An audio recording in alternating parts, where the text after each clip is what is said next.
Primeiro, boa noite a todos.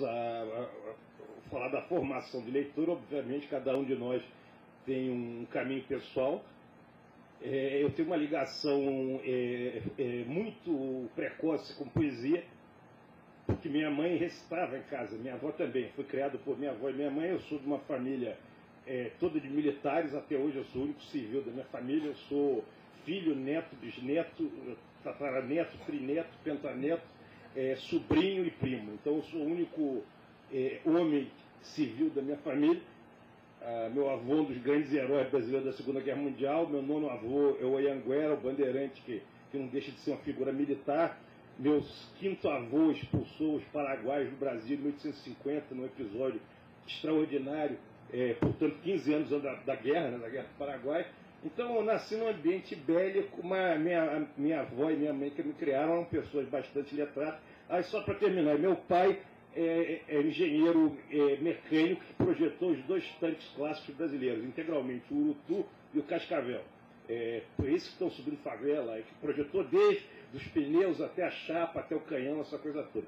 Quer dizer, minha família só mete com ar, mas eu sabe-se lá porque eu nasci com essa paixão profunda pela poesia, através, voltando ao ponto de eu estava, de uma coisa puramente oral. Minha mãe recitava, minha avó sabia uma parte grande do Ijuca Pirama Decó.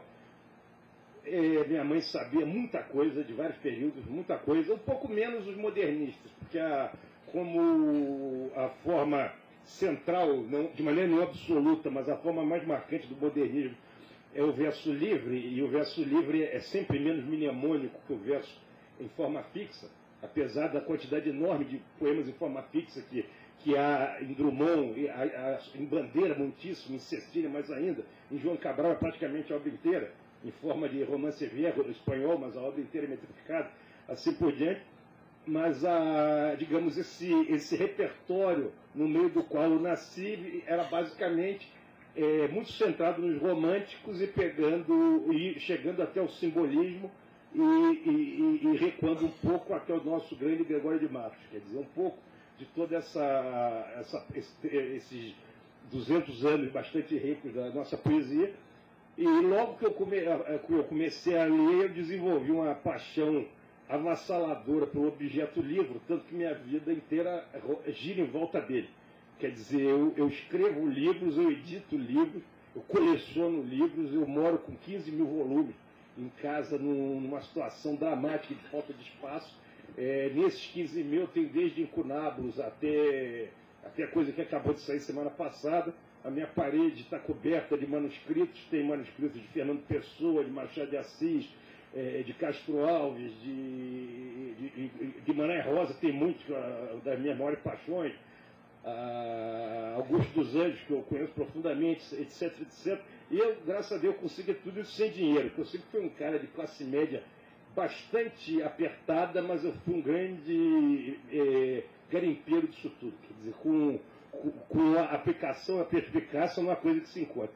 E como eu estou com 48 anos, eu posso dizer que quando eu comecei a catar essas coisas, lá pelos idos de 76, 77, quando eu tinha meus 13, 14 anos, ainda se encontravam coisas muito baratas que hoje todo mundo tem uma fortuna. Quer dizer, eu tenho uma poupança razoável em objetos lá em casa. Por exemplo, se eu souber que eu estou condenado, que eu vou morrer daqui a um ano, eu torro tudo aquilo e vou viajar imediatamente, já que eu não posso ser enterrado como um faraó com essas coisas maravilhosas, então eu tenho essa boa possibilidade na frente.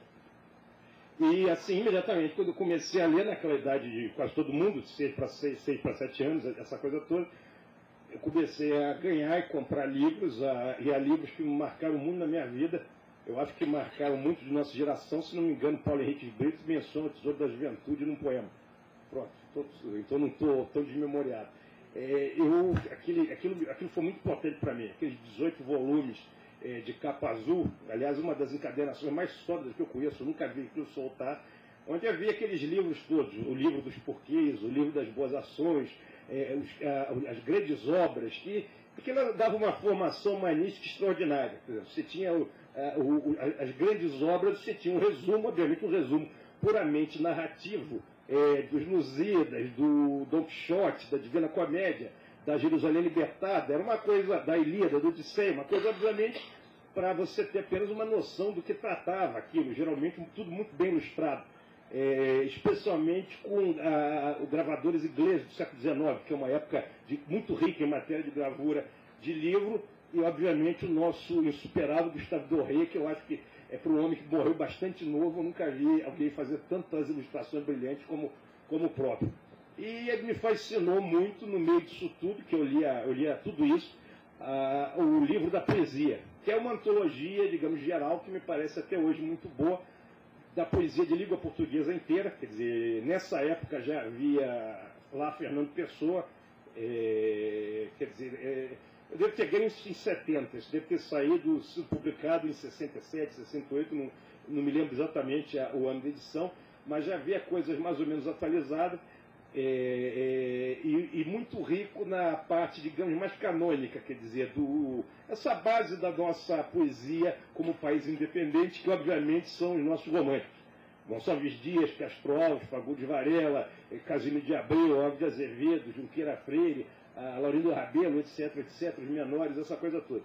E comecei a ler aquilo com grande paixão e com um ouvido bastante bom que eu tenho até hoje. Eu tenho uma memória muito boa para versos e só para versos. Eu tenho a minha memória pessoal é péssima, não lembro nada da minha vida. Isso sem falar na amnésia alcoólica, de vez em quando, que eu tomo um porre e também esqueço. Mas a gente só esquece depois que dorme.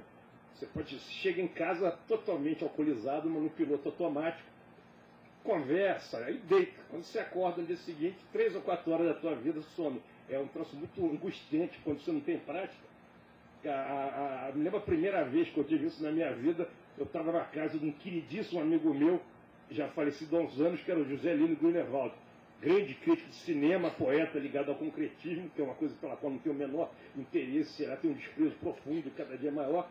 E, no entanto, o Zé Lino tinha uma grande vantagem de ser um concretista carioca, que é quase uma contradição de fatores, né? Apesar que o Reinaldo Azevedo também era, etc. É uma figura maravilhosa, um dos melhores seres humanos que eu já conheci. Eu me lembro que eu tinha uns 17 anos, eu bati pelo menos 2 terços de uma garrafa de uísque na casa do Zé Lino, que morava ali naquela ladeira Gastão Baiano, em Copacabana. E a última coisa que eu me lembro, depois daquela sensação horrorosa de que a sala está girando à sua volta, que eu desci a ladeira Gastão Baiana cantando o hino do soldado. Me lembro perfeitamente disso. E peguei o temível 416, que era um ônibus que saía ali do posto 6 de Copacabana, e pela rua Itaperu, quer dizer, margeando atualmente a favela da Mineira, do Fogueteiro. Hoje em dia aquilo seria quase uma roleta russa com 6 balas. Você pegar um ônibus 416. Mas naquele, se eu tinha 17, foi no ano de 1980. No distante ano de 1980, essas coisas eram factíveis. Aí eu dormi e quando eu acordei, eu só lembrava da minha descida cantando o hino do soldado. Nós somos da pátria guarda, fiéis soldados, aquela coisa toda. E fiquei muito impressionado com isso. E hoje em dia eu não sinto mais nada, que nós nos acostumamos a tudo, é da natureza humana completa. Agora, a pior vez foi uma vez que eu realmente esqueci 8 horas. Eu me lembro que eu estava 1 da manhã na Avenida Mendes Sá, ali na Lapa, já vai usando, e lembro perfeitamente que eu acordei às 9. Nada do que havia acontecido comigo, nada. E nunca voltou até hoje. Aí você começa aquela coisa. Eu falei, será que eu fui estuprado? Eu não sentia nada, não sentia nenhuma dor, então não tinha problema nenhum. Será que eu matei alguém durante 2 ou 3 dias e eu li as páginas policiais? Porque é uma coisa angustiante. Mas então, ficou nisso mesmo e agora isso está completamente sob controle. Mas voltando, como o nosso livro não apareceu, eu vou contar amenidades também, que pelo menos nós nos divertimos. Então eu comecei a ler ferozmente isso tudo, e pouco depois eu descobri Camões, que é uma das paixões totais da minha vida até hoje. Eu sei um tempo enorme de Camões decoro, eu posso ficar seguramente horas recitando a maioria dos Lusíadas, mas também muitos sonetos, mas sem dúvida a maioria dos Lusíadas, alguma parte das outras peças líricas. Isso me acompanha até hoje. Eu cito periodicamente acontece um episódio na minha vida, eu saio sempre com uma frase do Camões, que para nós de língua portuguesa ele faz às vezes mais ou menos do que o Shakespeare faz para as pessoas de língua inglesa. Ele sempre tem um verso perfeito para todas as situações. Entende? Outro dia alguém morreu de uma maneira estúpida, não me lembro quem foi, eu falei, quão fácil é o corpo a sepultura. Assim por diante, numa situação que não tenha um verso do Camões muito preciso para... dessas obras totais, Luzira. E a partir disso, quando eu devia ter mais ou menos já por volta aqui, dos meus 11 anos, mais ou menos, 11, 12 anos, eu passei muito diretamente por os nossos modernistas. Quer dizer, eu passei a ler muito Mário de Andrade, que foi uma mania minha numa época, que é uma coisa que eu não compreendo hoje, apesar que eu acho que o Mário de Andrade tem poemas extraordinários, sobretudo no final da obra, em alguns momentos e espaços, mas eu lia tudo, a prosa, eu não compreendo sobretudo por causa da crítica, porque a crítica do Mário é tão avessa a tudo que eu penso hoje, que me impressiona como como eu li aquilo com certa adesão, digamos, nessa pré-adolescência, digamos assim.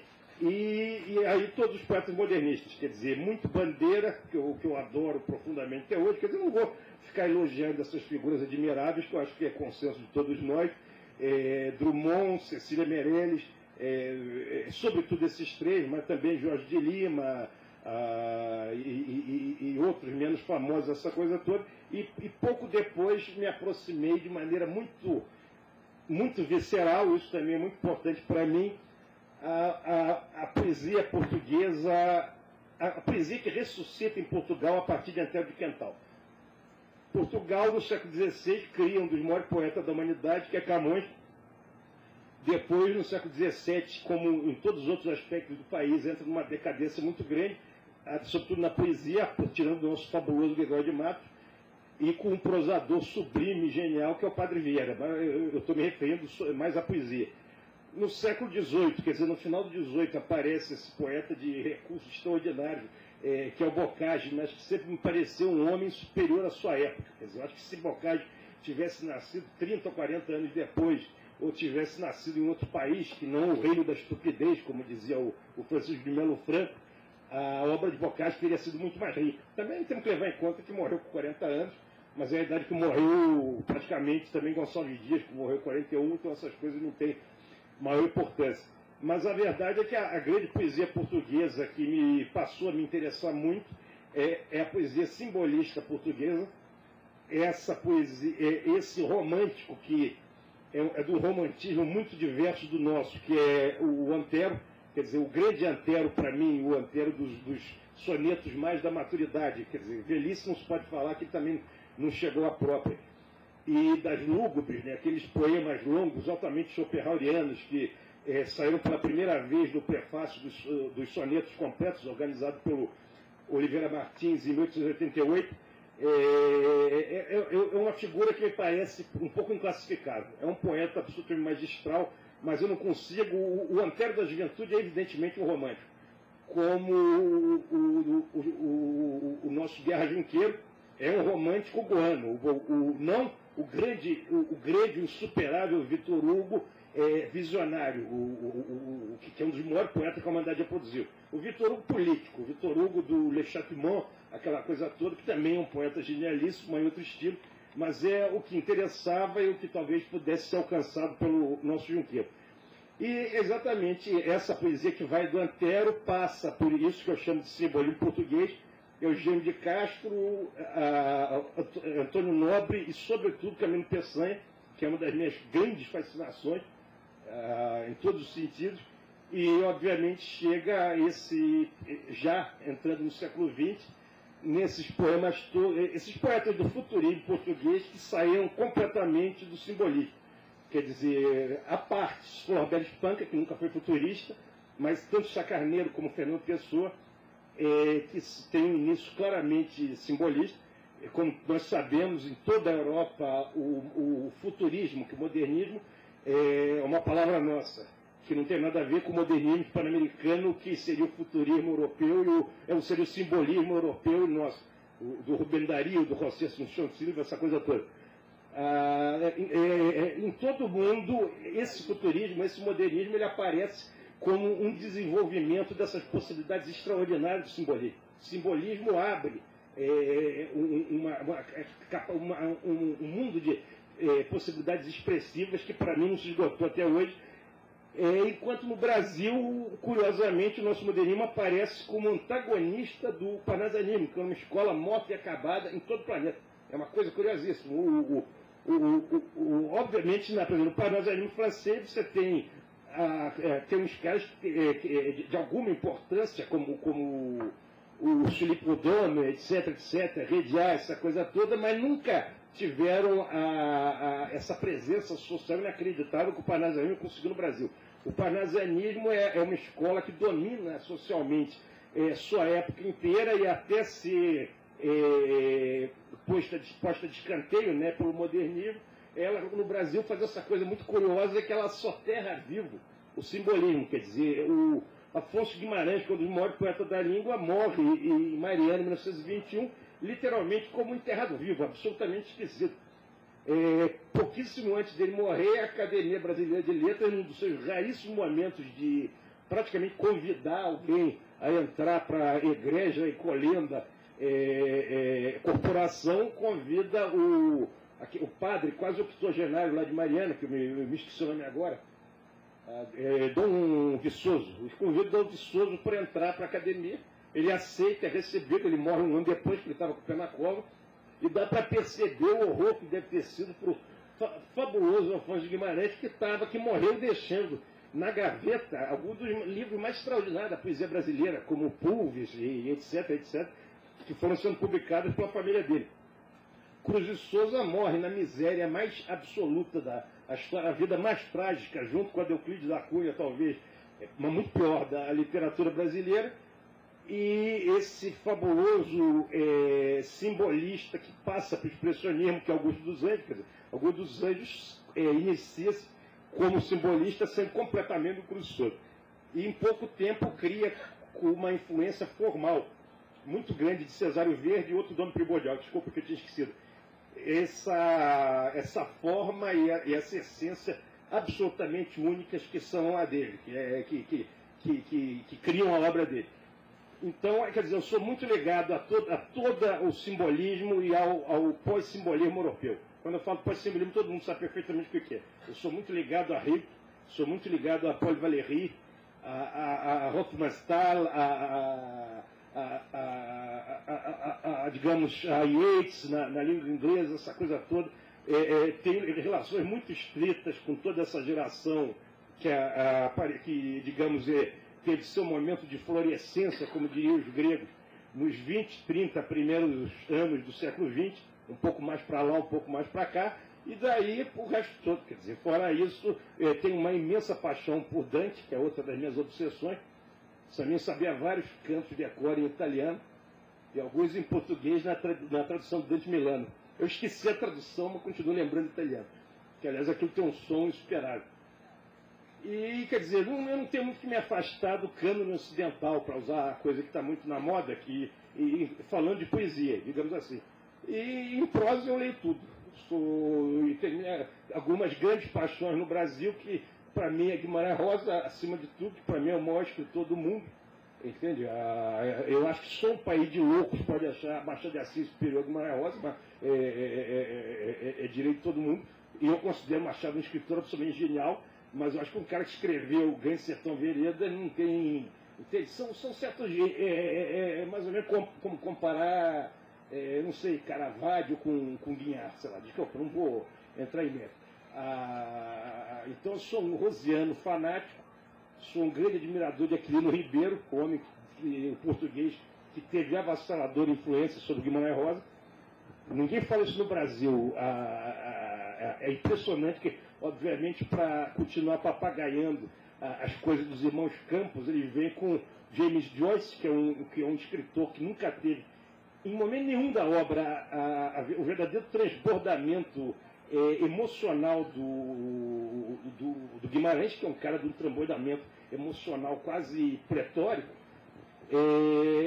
Só que o nosso fabuloso Aquilino tem uma novela que deve ter umas 80, 90 páginas, publicada em 1924, chamada Malhadinhas, que é a história do Almocreve, daquela região dele lá no norte de Portugal, que conta em 80 páginas, na primeira pessoa, em frases extremamente sincopadas, violentamente cortadas, com uma influência oral tremenda à sua vida e suas façanhas. Você lê uma página, está lá a matriz do Grande Sertão Veredas, que não diminui absolutamente nada a realização insuperável da nossa literatura, logo depois dos Sertões. São os dois grandes livros. Para mim, outra das minhas obsessões é o Euclides da Cunha. Eu, talvez pelo meu atavismo bélico, como vocês veem, eu gosto de tudo que é livro de porrada, quer dizer, eu gosto de Ilíada, Odisseia, Os Lusíadas, a Jerusalém Libertada, Grande Sertão Veredas. Eu gosto de porrada, entende? E cinema também, eu gosto de todos os filmes da Eisenstein, Podovik, tudo que tem sangue, cabeças pelo campo vão rolando, braços, pernas, sem donos sem sentido. Também é o Camões. Como eu sou um homem embele, apesar de ter arma pela casa inteira, eu não posso... nasci nesse país de estelionatários, de vagabundos, eu acho que eu fico descontando um pouco a minha fúria, já que eu não sou aqui norueguês, por exemplo, para ir para Brasília, com aquelas armas de norueguês, entrar no Congresso Nacional e fazer o que o cara fez na ilha, lá na Noruega, que eu tenho vontade, todo dia, 3 ou 4 vezes por dia. Então, como eu não posso fazer isso, eu gasto isso com literatura e reli por mais de 10 vezes A Retirada da Laguna, do Tonet, que eu acho um dos livros mais extraordinários que eu li na minha vida. Infelizmente, como vocês sabem, foi escrito em francês, né, o original, La Retraite de la Guinée, ele foi traduzido depois em português, mas não deixa de ser uma obra-prima da nossa literatura. E assim tudo, quer dizer, eu sou um grande leitor de prosa, hoje em dia eu leio mais prosa que poesia, aliás, bastante mais. A poesia tem essa coisa mnemônica, chega um ponto que eu praticamente não leio mais, quer dizer, eu há anos não abro Algodo dos Anjos para ler, eu sei boa parte do Algodo dos Anjos de cor. Eu fiz a edição crítica da obra completa, tenho na minha parede o manuscrito do Verso João Coveiro, essa coisa toda, então eu já não abro para ler, já está de tal maneira encarnado que eu já prescindo do livro. Isso é impossível em prosa, na prosa, de um modo ou de outro, você tem que voltar, de certa maneira.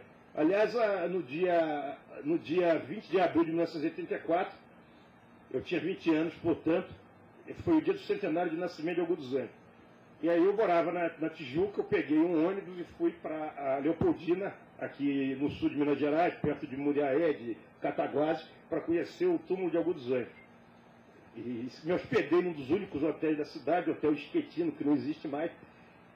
E nesse hotel estava hospedado o filho do Algodo dos Anjos, o Guilherme Algodo dos Anjos, com o qual fiquei conversando até as 2h30 da manhã, conversando exaustivamente, recitando, ele recitava, ele sabia o pai todo decor também, que além de ser filho, com um pai desse, com uma poesia tremendamente memorizável como a dele, não tem jeito.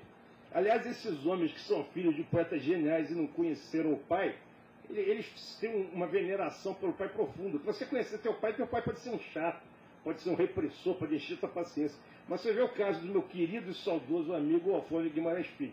Quando ele morreu, o pai não tinha 2 anos quando o pai morreu. O Guilherme Augusto tinha 1 ano. Quer dizer, um era filho do Algodo dos Anjos, outro filho do Alfônio de Guimarães, 2 poetas geniais. Você só pode aproveitar muito essa situação que reúne todas as vantagens, tirando, obviamente, a da orfandade. Eu sei que aí eu cheguei, eu só conheci o filho do Algodo dos Anjos de noite, mas fui para o cemitério, levei uma florzinha no bolso, não posso dizer na lapela, a um anjo de mármore de Carrara que foi colocado lá pelo Pascoal Carlos Magno, quando o túmulo foi reformado em 1965. Era um túmulo muito singelo, muito pobre, hoje é muito bonito. Aí eu cheguei, pus a flor lá e queria tirar uma foto, mas não tinha ninguém. Eu olhei para um lado, olhei para o outro. Aí eu vi um cara, chamei o cara de todo jeito. Aí eu falei, o senhor trabalha aqui, mas eu sou coveiro. Ele falou, o senhor sabe que esse poeta está enterrado aqui, escreveu uma poesia para a sua profissão? Eu não sei não. Não, então eu vou recitar para o senhor. Versos João Coveiro. Reduzir carnes podres, como que é, Pedro? Numerar sepulturas e carneiros, reduzir carnes podres algarismos, tal é, sem complicados silogismos, a aritmética hedionda dos coveiros. 1, 2, 3, 4, 5 esoterismos da morte, e eu vejo em fus dos letreiros, na progressão dos números inteiros, a gênese de todos os abismos. Ó Pitágoras da última aritmética, continua a contar na paz ascética dos pábidos carneiros sepulcrais, tíbias, cérebros, crânios, rádios e úmeros, pois infinita como os próprios números, a tua conta não acaba mais. Aí eu recitei e o Corveiro ficou visivelmente emocionado, o que a mim também me emocionou. Aí eu falei, o senhor pode tirar uma foto de mim? Eu falei, não sei fazer isso, eu nunca tirei foto. O senhor faz carneiro, tem um negócio de enquadramento, não tem, é fácil. Aí expliquei, ele tirou, a foto ficou magnífica. E acabou a história, eu conheci o Fílago dos Anjos. Todas as cerimônias foram no dia seguinte, porque esse 20 de abril de 84 caiu numa sexta-feira da Paixão. Então não se podia comemorar na sexta-feira da Paixão, então no sábado de Aleluia inauguraram uma placa na casa que está lá, que vai virar um museuzinho, essa coisa toda. Voltei para o Rio, e 7 ou 8 anos depois, um amigo meu, que tinha idade para ser meu pai, me liga e dizer que queria me dar uma coisa e marca comigo na Colombo. Aí eu chego na Colombo, ele está com uma coisa embrulhada, ele abre, pertenceu ao pai dele, que era um médico de Niterói, e era o quê? Um manuscrito do Augusto dos Anjos. Na verdade, eu já tenho 3, mas qual era o manuscrito? Versos ao Coveiro. De todas as poesias do Augusto dos Anjos, eu ganhei de presente, 7 ou 8 anos depois, aquela que eu recitei, o manuscrito daquela que eu recitei no dia do centenário dele, no túmulo dele. Porque são as coisas fabulosas, né? O Strindberg, que era, além de místico, era louco, ficaria alucinado com uma coisa dessa. Eu adoro Strindberg também. Mas, tirando isso, eu sou um grande apaixonado por música, sou um grande apaixonado por cinema, sobretudo. A coisa que eu mais conheço realmente na minha vida é cinema. Inclusive, eu gosto de falar de cinema, mas só me chamam para falar de poesia. É um problema que não há o que fazer nisso. Devo ter a melhor biblioteca de cinema do país, provavelmente lá em casa, que é uma coisa espantosa. E, quer dizer, eu acho que é mais ou menos isso. Como o Ledo não veio, eu acho que a gente pode abrir para conversar, para perguntar o que vocês quiserem.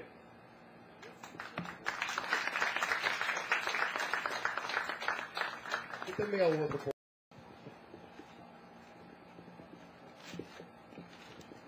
Bom, então, só corrigindo a ementa desta participação, né, ali está interessante porque está separado espetáculo. Então, na verdade, o que eu vou fazer são alguns trechos de espetáculos, alguns espetáculos, mas de alguma forma eu vou sintetizar algum recado que esses autores puderam trazer sobre a poesia. Mas em 1927, o Mário de Andrade chega finalmente na sua viagem grandota pelo Nordeste e o Norte do Brasil, e quando ele chega no porto de Recife, ele encontra um outro grande poeta. Depois de sair do Rio de Janeiro, onde ele passou a tarde com Manuel Bandeira, tomando chá e observando a cidade que ele achava de uma geografia incrível, mas ele não gostava do que o homem fez à cidade. Isso em 1927, ele dizia. Passados os anos, eu posso dizer que concordo com ele. A geografia realmente é linda do Rio de Janeiro.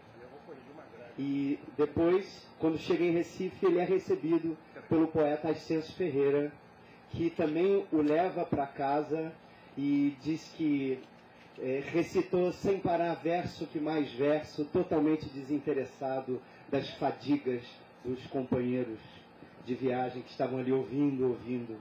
Então eu não quero estar alheio às fadigas de vocês que estão aqui há muito tempo, então eu vou fazer começando essa homenagem a partir de Mário de Andrade, mas o poeta é o Ascenso Ferreira.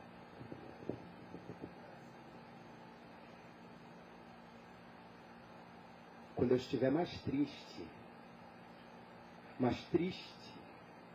de não ter jeito, quando de noite me der vontade de me matar, lá eu sou amigo do rei. Eu tava na beira da praia, olhando as pancadas das ondas do mar.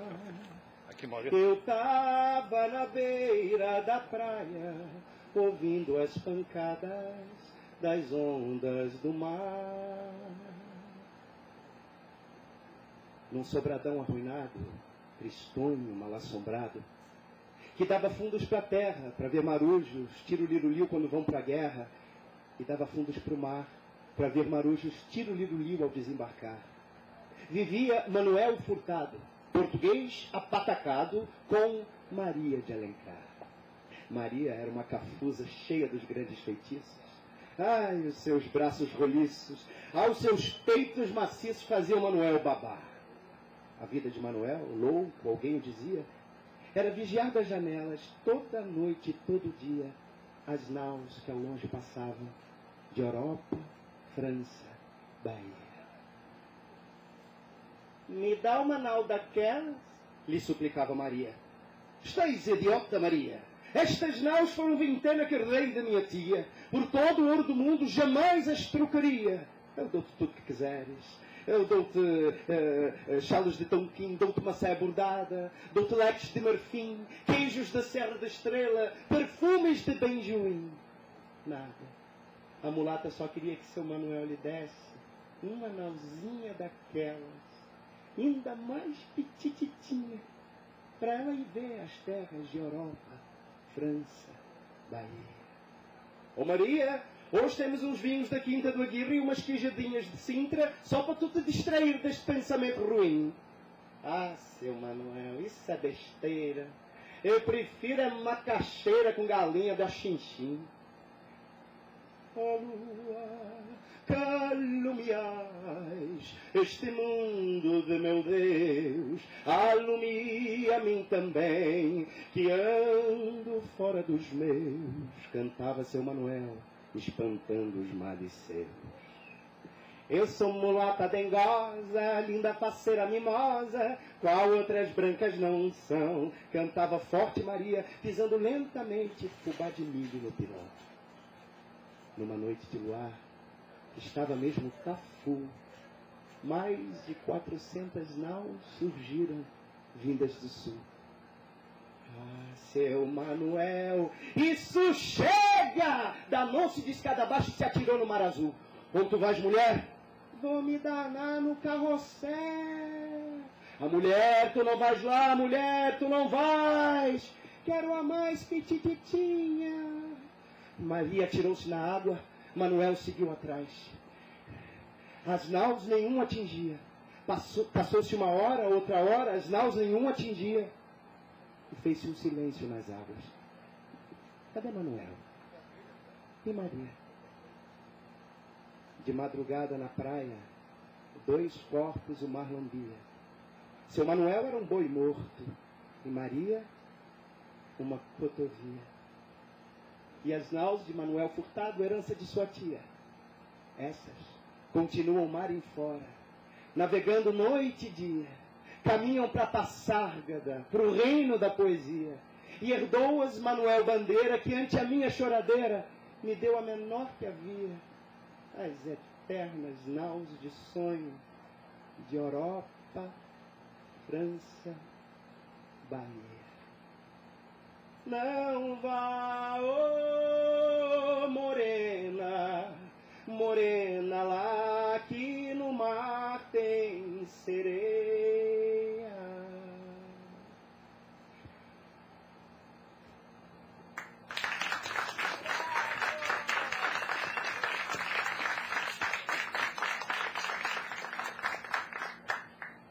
O que eu vou dizer sobre a poesia? O que dizer dessas nuvens, desse céu? Olhar. Olhá-las, olhá-lo e nada mais. E vocês vão perceber que um poeta não pode dizer nada da poesia. Isso nós deixamos para os críticos ou professores. Mas nem eu, nem você e nem nenhum poeta sabemos o que é a poesia. Aqui está. Olhem. Eu tenho fogo em minhas mãos. Eu o compreendo e trabalho com ele perfeitamente, mas eu não posso falar dele sem literatura. A literatura é a literatura. E aquele que se esforce visceralmente em ser literato demonstra ser completamente bobo. A vida está cheia de caminhos e em todos há coisas doces e amargas de encontrar. E a poesia é algo que anda pelas ruas, que se move, que passa ao nosso lado. Todas as coisas têm o seu mistério. E a poesia é o mistério que contém todas as coisas. Se passamos junto de um homem, se olhamos uma mulher, se adivinhamos a marcha oblíqua de um cão, em todos esses objetos humanos está a poesia. Por isso que eu não penso que a poesia seja uma coisa abstrata, e sim uma coisa real, existente, que passou junto de mim. Todas as pessoas dos meus poemas existiram. O principal é encontrar a chave da poesia. E isso acontece quando você está mais tranquilo, de repente, zás, se abre a chave e o poema aparece com sua forma brilhante. A poesia não tem limites. Ela pode nos esperar sentada na soleira da porta, nas madrugadas frias, quando se chega com os pés cansados e a gola do casaco levantada. Ela pode estar nos esperando na água de uma fonte, trepada na flor de uma oliveira, ou posta para secar naquele pano branco estendido no alto da casa. O que não se pode é propor uma poesia com o rigor matemático daquele que vai comprar 1,5 litros de azeite. Hoje nós estamos num lago asfixiante de vulgaridade. Mas sobre ele, eu quero que a minha caravela fantástica vá até o templo do Magnífico, com as velas infladas de neve e de sol. Eu sou como uma ilusão antiga feita de carne. E ainda que meu horizonte se perca em crepúsculos formidáveis, eu tenho uma corrente como Prometeu e me custa muito trabalho arrastá-la. Porque eu não sou um homem, nem um poeta, nem uma folha. Eu sou um pulso ferido que sonda as coisas do outro lado. Eu sou um grande romântico. Esse é o meu maior orgulho. E num século como esse, de zeppelins e de mortes estúpidas, eu soluço diante do meu piano sonhando e faço versos muito pessoais, cantando tanto para Cristo quanto para Buda, Maomé ou Pan. Por lira eu tenho meu piano.